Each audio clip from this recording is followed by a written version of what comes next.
Hoje eu pensei em um tema que pudesse tentar aproximar um pouco esse campo de estudos que eu tenho me envolvido nos últimos anos, né? Que é o campo da dança, né? Do corpo em movimento e os processos de desenvolvimento de uma atenção consciente, tá? Esse é um trabalho que eu comecei a desenvolver no período em que eu fazia o doutorado e que hoje eu dou sequência através de outras abordagens. Tá? Eu vou começar essa fala apresentando alguns fatos históricos do século XX, na passagem ali do XIX para o XX, e assim destacando outros fatos relacionados a algumas descobertas científicas, sobretudo ligadas à tecnologia, e também tentando traçar esse paralelo aí com as transformações que foram acontecendo no campo da dança, até a gente chegar nesse campo da educação somática, que é, vamos dizer assim, uma grande área, um grande campo de descobertas da experiência do corpo, tá? E vou trazer algumas referências aqui de estudiosos importantes na área da dança, né, como Annie Souquet, que é uma historiadora da dança francesa. Também utilizo aqui a Bonnie Bainbridge Cohen, que é uma dança terapeuta ocupacional e criadora do método Body Mind Centering. Também outras referências que virão aqui, como um artigo que eu achei muito instigante para começar essa fala, de um filósofo e professor adjunto de medicina social da UERJ, que é o Francisco Ortega. Ele tem um artigo intitulado Corpo Transparente, Visualização Médica e Cultura Popular no século XX, em que ele traz um trecho do romance A Montanha Mágica, de Thomas Mann, um episódio em que o protagonista, o jovem engenheiro Hans Castorp, que passara alguns anos em tratamento respiratório em um sanatório, ele tem a sua primeira experiência com o raio-x, que era uma das mais recentes tecnologias da época, né? Essas tecnologias de imagem, né? De você conseguir visualizar o que está dentro do seu corpo, né?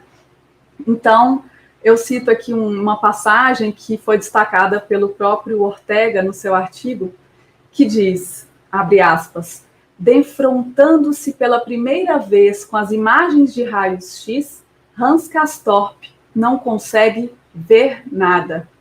É só depois de o médico do sanatório, o conselheiro Behrens, mostrar-lhe as diferentes partes anatômicas que Castorp exclama: sim, sim, eu vejo. Deus meu, eu vejo.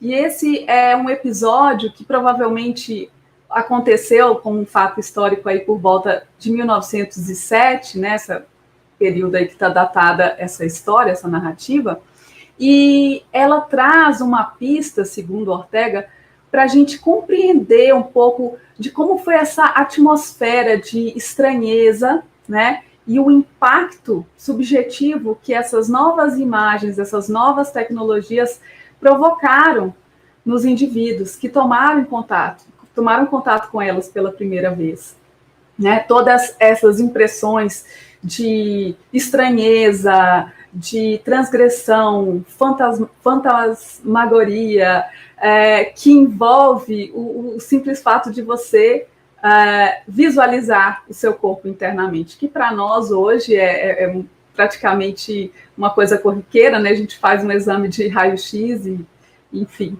Mas é interessante observar essas nuances, né, no comportamento das pessoas ali no início do século XX. E também tem um outro trecho que ele destaca aqui do episódio de Hans Castorp, que é o seguinte, eu vou citar, né? Hans Castorp viu o que devia ter esperado, mas que em realidade não cabe ver ao homem e que jamais teria crido poder ver. Lançou um olhar para dentro do seu próprio túmulo. Viu antecipado pela força dos raios, o futuro trabalho da decomposição. Viu a carne em que vivia, solubilizada, aniquilada, reduzida a uma névoa inconsistente, no meio da qual se destacava o esqueleto minuciosamente plasmado de sua mão direita. Com os olhos daquela parenta da família Pineapple, contemplou uma parte familiar de seu corpo, estudou-a com os olhos videntes e penetrantes, e pela primeira vez pensou que estava destinado a morrer. O fato é que esse episódio, né, fecho aspas, esse episódio, como destaca o filósofo Ortega, ele tem um significado existencial e ontológico na vida dessa personagem, né, desse engenheiro, porque é a partir desse momento que ele vai abandonar por completo a sua existência burguesa e vai dar início a estudos científicos e filosóficos, transformando-se em um intelectual, cortando laços com o mundo que se estende além do sanatório. Então, é muito interessante trazer essa passagem, porque ela fala, sobretudo, de uma metáfora, né? Do conhecimento interior do corpo como uma metáfora, como conhecimento de si. E isso vai estar perpassando por vários eventos do século XX, quando a gente fizer essa conexão com o campo das artes, sobretudo da dança, a gente vai ver o impacto que esse tipo de abordagem de busca de conhecer as próprias sensações, de mergulhar no universo das próprias percepções, vai promover no campo artístico. Bom, falando um pouco ainda dessas descobertas aí da época, né, visuais, a gente pode perceber, né, que os raios-x são contemporâneos da psicanálise, né? São, portanto, considerados fenomenologias do interior. Estou citando aqui um trecho ainda do filósofo Ortega, né, que ele coloca que a possibilidade de você anatomizar e visualizar o psiquismo acompanha as novas formas de anatomizar e visualizar o interior do corpo. Né? Então, vamos dizer que aí está um pouco do encontro da ciência aí, com esse processo desse autoconhecimento, digamos assim. Bom, ao contrário do que a gente vê nas 2 últimas décadas, né, em que a exposição das imagens da vida privada das pessoas estão aí abundantes pelas redes, no início do século XX não era assim, né? E aqui eu estou falando principalmente da sociedade inglesa, né, que é o recorte aí que o autor está fazendo, né? Essa sociedade marcada pela época vitoriana, uma época de maior repressão sexual, vergonha do corpo nu. E, ao mesmo tempo, a gente vai ver no início do século XX, sobretudo na Alemanha, movimentos de libertação do corpo, né, em busca de liberdade, de expressão do corpo, muito antes aí do movimento hippie, né, com todas as suas propostas de maior liberdade do corpo, né? Então, a gente observa que nessa época, né, especificamente, homens e mulheres tomavam banho de mar cobertos, né? Eles usavam roupas para se banhar, poucas pessoas tinham um espelho de corpo inteiro, porque ver o corpo nu era uma coisa muito pudica, né? As mulheres, quando iam ser examinadas pelos médicos, elas ficavam atrás de um tecido de veludo e mostravam somente a mão, né? Para mostrar, assim, essa questão desse pudor, de se preservar e tudo mais. Além do raio-x, né, outros instrumentos de visualização aplicados ao campo da medicina também surgiram nesse período de finais do XIX, início do século XX, e aí citando aqui o oftalmoscópio, laringoscópio, outras ferramentas para visualizar a vesícula, o estômago, o reto, a vagina, né? Então, assim, é um processo assim, de fragmentação dessa visualização do corpo que a gente assiste assim, nesse período, e que, ao mesmo tempo, né, o Ortega, aqui no artigo dele, ele destaca que essas tecnologias, elas ainda vêm muito em continuidade de uma tradição anatômica, né, de produzir essas visões fragmentadas do corpo e de priorizar mais a visão do que o ouvido e o tato, né, nos exames. Então, essa priorização da visão, ela vai ser muito marcante aí, né, desde esses estudos iniciais aí, próprio da anatomia e tudo mais. E, mas, enfim, não deixa de ser uma metáfora desse conhecimento de si aí, né, que eu quis destacar com essas passagens. Além desses instrumentos que foram utilizados no campo da medicina, nós também vemos que a descoberta da luz, né, trouxe experimentações no âmbito artístico interessantes, né? Então, o cinematógrafo, que foi tão explorado pelos irmãos Lumière, né, no cinema, o cinetoscópio pelo próprio Thomas Edison, né, e os projetores elétricos, que ainda hoje são tão utilizados em espetáculos. Então, hoje a gente está acostumado a ver esses grandes espetáculos de música, né, com os projetores elétricos e os efeitos visuais diversos, mas isso tem origem nessa época. E eu trago aqui como um destaque, no campo da dança, também artistas que estavam muito em contato com esses primeiros fazedores aí de cinema, né? E uma dessas figuras que eu trago aqui como destaque é a dançarina norte-americana Louise Fuller, que ela desenvolve toda uma pesquisa com a luz e a exploração da eletricidade como fonte de animação. Então, ela procura não só, né, trazer inovações no campo da dança, mas, sobretudo, trazer novas propostas de criar ilusões, né, de criar imagens mais fantásticas. Então, para a gente tornar a nossa fala aqui um pouquinho mais palpável, um pouquinho mais visual, eu separei alguns vídeos para mostrar aqui para vocês e vou comentar sobre eles. O primeiro vídeo que a gente vai reproduzir é o da dançarina Louise Fuller, que eu estou falando aqui, né, sobre ela. E vocês vão poder observar que ela dança, né, com alguns tecidos muito leves, muito compridos, e todo o trabalho dela era, com esses tecidos na cor branca, trabalhar com esses efeitos que as luzes promoviam, criando esse campo, vamos dizer, ilusório de um serpentinado, que ficou conhecido, então, como os filmes da dança serpentina, né? No início do século XX. Pode passar esse primeiro vídeo para o pessoal ver. É um vídeo bem antigo, então a imagem não é de grande qualidade.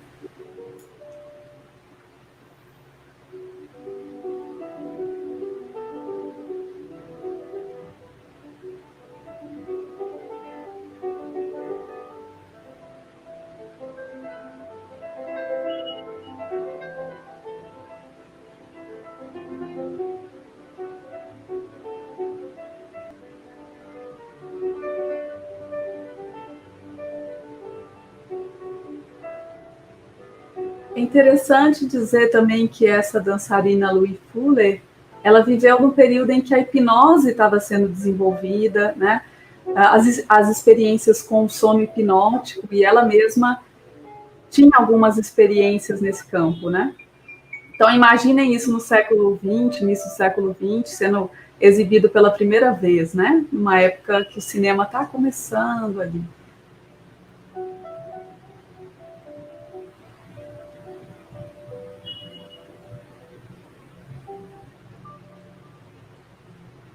Bom, e aí eu trouxe um segundo vídeo, que é um vídeo mais contemporâneo. Pode ir colocando ele, por favor, segundo vídeo.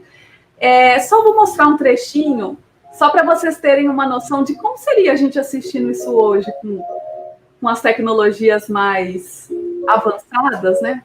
A gente tentar entender um pouco do que foi essa experiência. Então, aí é uma bailarina que tenta reproduzir, se inspirar nos trabalhos de luz.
Acho que vai estar legal, pode já cortar nesse ponto.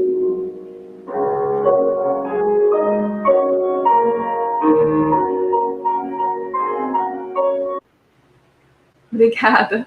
Desculpem cortar assim, mas na internet vocês conseguem outros materiais interessantes como esse, né? Pelo menos eu acho muito bonito e tocante, porque é um período em que justamente os fisiologistas estão descobrindo que as cores e imagens percebidas pelos olhos, né? Elas, mesmo que qualquer referência exterior já tenha desaparecido, a gente não esquece, é como se a gente não esquecesse, elas ainda ficam ali presentes, né? Essa imagem fica presente ainda, como se a gente conseguisse ainda enxergá-la, né? Então, é uma descoberta de que o corpo tem uma capacidade fisiológica para produzir fenômenos que não têm correspondência no mundo material. E por isso, não só esse material vai ser tão instigante para muitos artistas, mas também conteúdos do sonho, né? Conteúdos dos processos inconscientes, que serão amplamente explorados, e é justamente um tema interessante para trazer nesse último vídeo que eu trouxe para vocês, da Mary Wigman. A Mary Wigman, é aí que eu vou apresentar um solo dela, que ficou conhecido como Dança Bruxa, né? E ela ficou muito famosa em 1914 nos Estados Unidos, na Europa, com esse trabalho, né? Aí a gente vai ver só um trechinho bem curto dele, qualidade muito ruinzinha, né? Porque tem tanto tempo. Pode colocar. E a gente vai observar aí uma contradição com a própria tradição do balé clássico.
Nesse trecho a gente vai ver vários elementos que vão perdurar ainda hoje na dança, né, na dança contemporânea, nas explorações que a gente ainda propõe, né, como a inclusão do chão, o chão como referência para se dançar, né?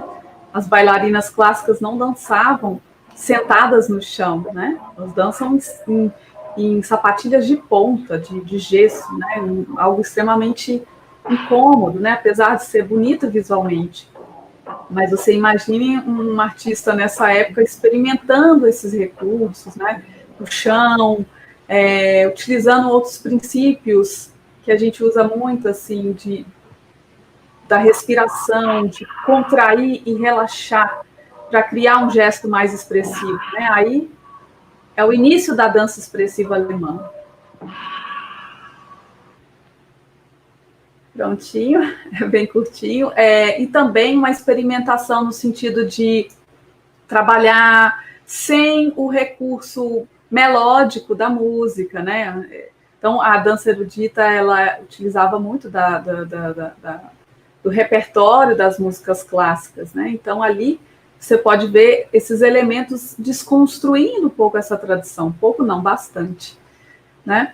E isso vai perdurar aí, todo esse caldeirão de experimentações que está só no início, aí no século XX, né? Vai influenciar uma geração de artistas, né? Uma geração de dançarinos, dançarinas, né?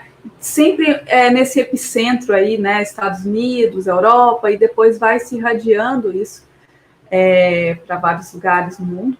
Ali nesse vídeo que eu trouxe para vocês, a gente pode perceber também essa influência da cultura oriental, né? O Japão era uma cultura que era muito fechada até o final do século XIX e começa a abrir as suas portas comercialmente e também culturalmente. Então, esses artistas que tinham condições de viajar pelo mundo afora, eles foram se deparando com artes que até então desconheciam, né?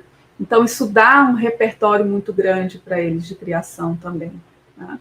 E aí, eu vou fazer um recorte aqui mais para frente, porque senão não dá tempo de entrar em muitos detalhes, mas acontece que todo esse caldeirão de experimentações vai desembocar ali com a dança pós-moderna nos Estados Unidos, a partir da década de 60, né? Os artistas da década de 60 já questionando várias das questões trazidas pelos modernos, e é natural, né, que as gerações questionem o que se passou, mas também aproveitando muito desses recursos que foram despertados e desenvolvidos ali. Bom, depois dessa prioridade, vamos dizer assim, da experimentação com o campo visual, dentre outros tipos de experiências, a Annie Souquet, que é uma historiadora da dança, ela destaca no século XX as experiências com o corpo a partir de outras percepções, de outras sensações, né, como o tato, a descoberta da sinestesia no campo científico, né, que seria um sexto sentido, né, que descobriu-se que é um sentido da percepção de movimento. O corpo, ele tem uma capacidade de perceber o movimento, de perceber o próprio peso, a sua resistência, né, a sua posição, né, provocando estímulos, né, dentro do próprio organismo. Então, isso é um sentido. A descoberta também da propriocepção, que é a capacidade que o corpo tem em se reconhecer em localização, né, espacial, não somente pela visão, né? A gente não precisa ter olhos para ter um reconhecimento do espaço, a gente pode se valer de outros sentidos. E isso é um material muito interessante também para pesquisas, né? E tudo isso também vem muito da influência, né, das práticas psicofísicas orientais, né, como yoga, tai chi chuan, qigong, né, as artes marciais, que tem todo um trabalho de controle dos sentidos, do fluxo da respiração, né, alguns conceitos são apropriados dentro do campo da dança, como a Kundalini, né, que um trabalho com eixos e espirais, né, Kundalini como essa energia vital que estaria latente em cada um de nós e que pode ser despertada, né, e todos esses movimentos que não são puramente estéticos, mas que vêm de uma verdade do corpo, vamos dizer assim, né, de um contato profundo consigo mesmo. E isso dá margem para todo esse campo de criação dentro da educação somática, né, que é um campo também muito fértil de experiências não só de dançarinos, dançarinas, mas também é uma área que tem educadores físicos envolvidos, psicólogos, né, enfim, pesquisadores interessados de diversas áreas, né,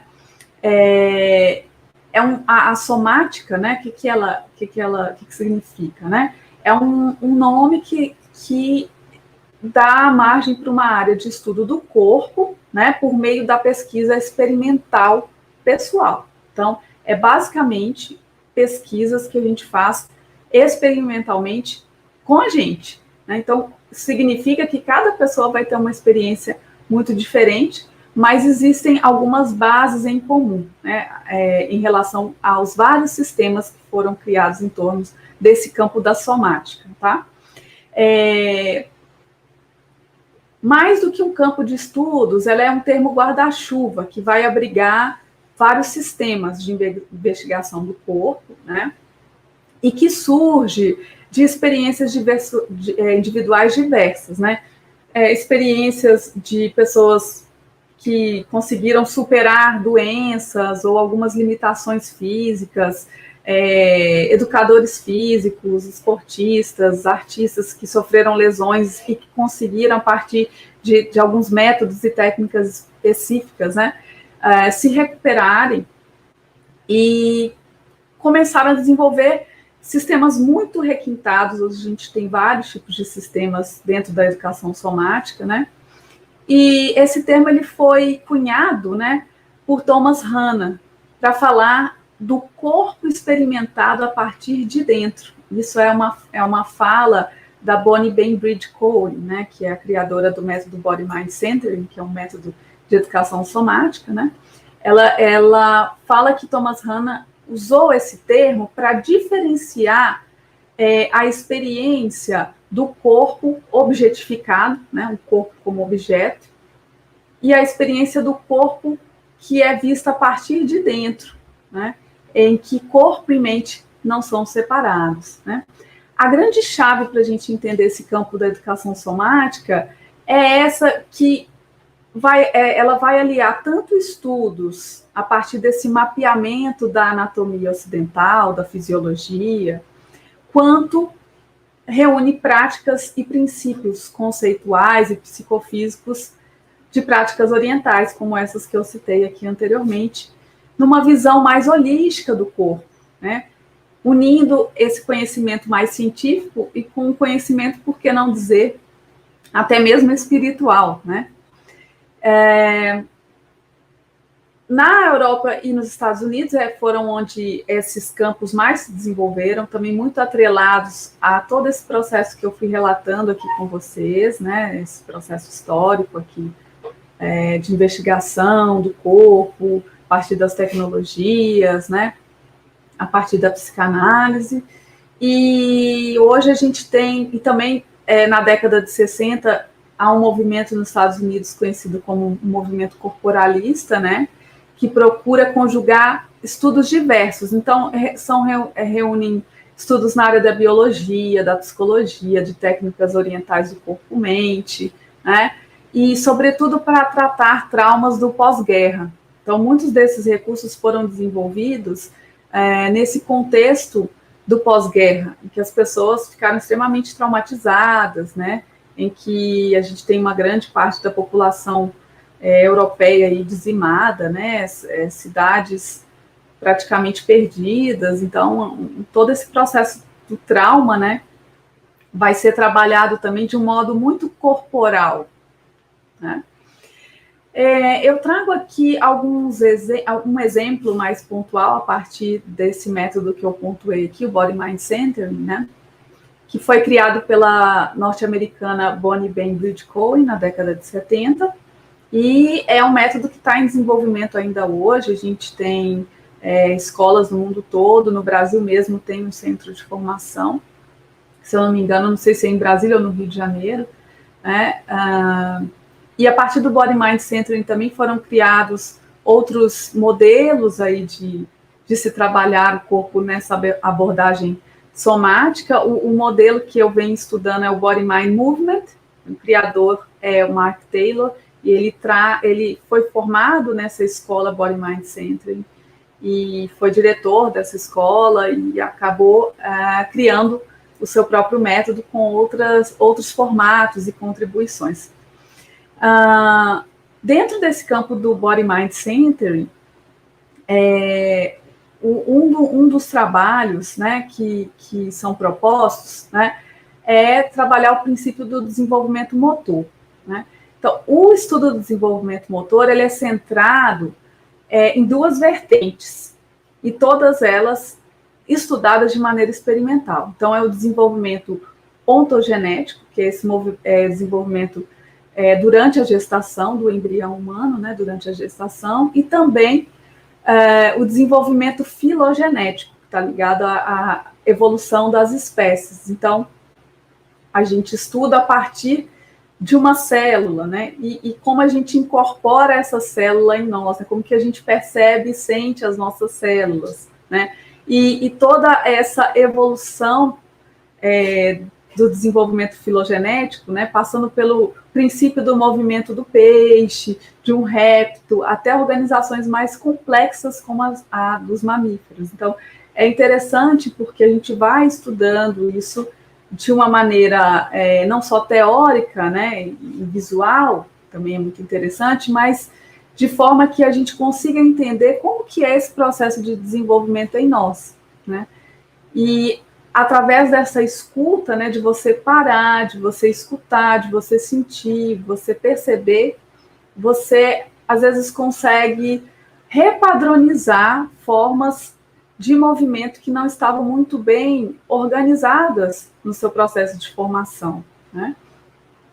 E esses que são conhecidos como os padrões neurológicos básicos vão se mostrar como esse aspecto fundamental no desenvolvimento da cognição, do pensamento, né? E o que hoje se vê, né, muito assim, as pesquisas na área de neurociência, cada vez mais tem se feito descobertas sobre o funcionamento do cérebro, né? A neuroplasticidade, a descoberta de que o cérebro ele modifica, né? Ele se modifica e ele pode se modificar a partir das nossas experiências, né? Isso é muito significativo e mostra para a gente que a gente sempre é capaz de mudar, né? E o movimento é esse lugar onde a gente consegue realmente trabalhar muitas questões dos nossos aspectos cognitivos, né? Numa noção de que o pensar e o mover não estão separados. Trabalha-se também dentro dessa perspectiva com os sistemas corporais. Então, é como se cada sistema corporal, né, o sistema dos fluidos, o sistema dos órgãos, o sistema nervoso, tivesse uma mente, tivesse uma forma de ser e existir. E você entra em contato com esses sistemas de maneiras diferentes, pelo toque, né, pelo movimento e de diversas outras técnicas que, né, vêm sendo desenvolvidas ao longo das décadas para que a gente consiga realmente acionar essa experiência, né? Então, portanto, não é uma prática, vamos dizer, muito racional. Às vezes você não sabe se você está realmente sintonizado com aquilo que você pretende, mas ainda assim é uma experiência. Então, esse tipo de pesquisa envolve muita prática, envolve muito diálogo, envolve muita escrita, né? A gente trabalha muito com os diários de bordo, para ir tentando criar relatos dessa experiência, né, em grupos, coletivamente, e ver como cada um percebe, né, essas experiências. Deixa eu ver o que mais que eu tenho aqui para nós, gente. Por exemplo, eu tenho um exemplo aqui do sistema de feedback sensório que a Bonnie traz para a gente experimentar.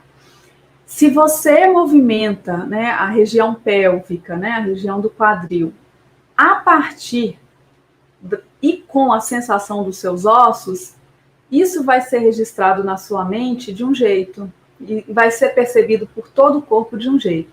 Se você se movimenta a partir da sensação muscular, dessa conexão que você faz com os músculos, você vai ter um outro campo de sensações, né? E isso vai ser registrado de uma outra maneira. Se você se movimentar com a consciência dos órgãos, né, os órgãos principalmente da região pélvica na sua mente, então isso vai ser registrado de um outro jeito.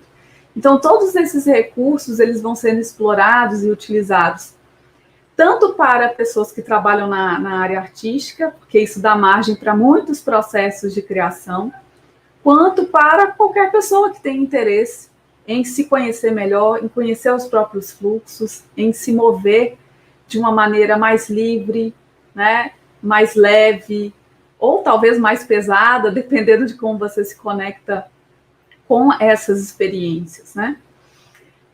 Eu faço aqui um convite para vocês de uma experimentação super simples, que é uma experiência que a gente faz a partir do toque. Às vezes a gente usa isso no início de alguma aula. Eu vou até tirar um pouquinho o zoom aqui da minha câmera para ver se vocês enxergam minha mão. Vou convidar vocês a fazer uma experiência de toque, né? A gente começa com esse processo de toque na nossa pele, né? Que é um grande órgão sensível.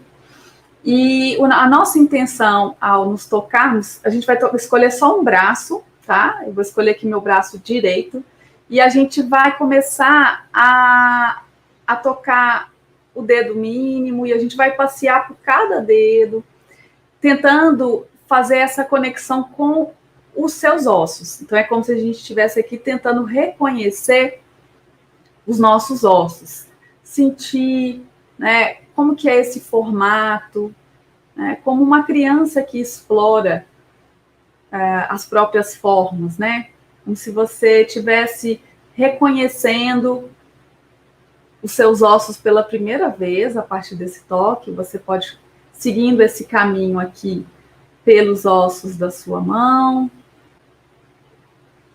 e também seguindo pelos ossos do antebraço. Só um toque de reconhecimento, né? Como se fosse mesmo uma massagem. E se você precisar deslizar a musculatura sobre a sua mão para reconhecer melhor essa estrutura, você pode fazer isso. E você vai subindo aqui pelo cotovelo, pelo seu braço, movimentando a musculatura para chegar lá, né? Cada um tem um formato de um corpo diferente. Chegar lá no seu ombro, na escápula. E aí a gente faz mais um toque de reconhecimento, que pode ser um pouquinho mais rápido, a gente só vai mesmo reconhecendo, tateando, confiando que o seu tato te dá uma referência interessante e diferente do seu olhar.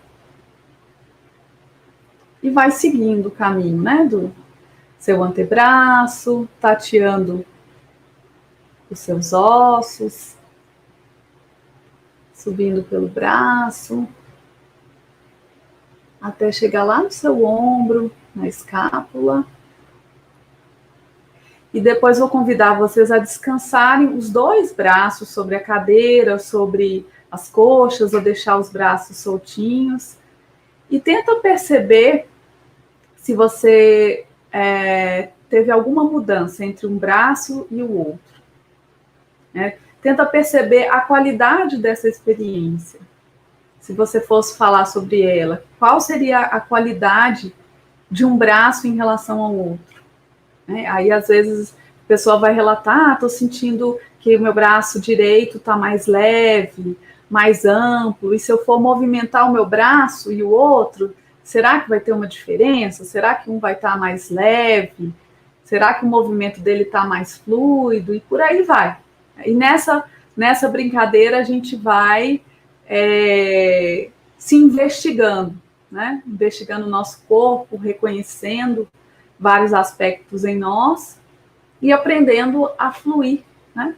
Nessa vida aí que anda tão epidêmica, né? Nessa vida que a gente anda, às vezes, muitos dentro de casa, né? São experiências que a gente pode estar fazendo aí interessantes. Então, se vocês quiserem conhecer um pouquinho mais, né? Se não sentiram nada, também não tem problema nenhum, não tem nada errado com você, viu? Você pode ter experiências que a gente, às vezes, não percebe de primeira e a gente pode tentar, né? Com outras partes do nosso corpo. Tem partes nossas que estão mais perceptíveis, outras menos. E é isso aí, pessoal. É o que eu tinha para apresentar para vocês hoje. Espero que tenha valido essas considerações para despertar a curiosidade aí nessa área instigante de estudos.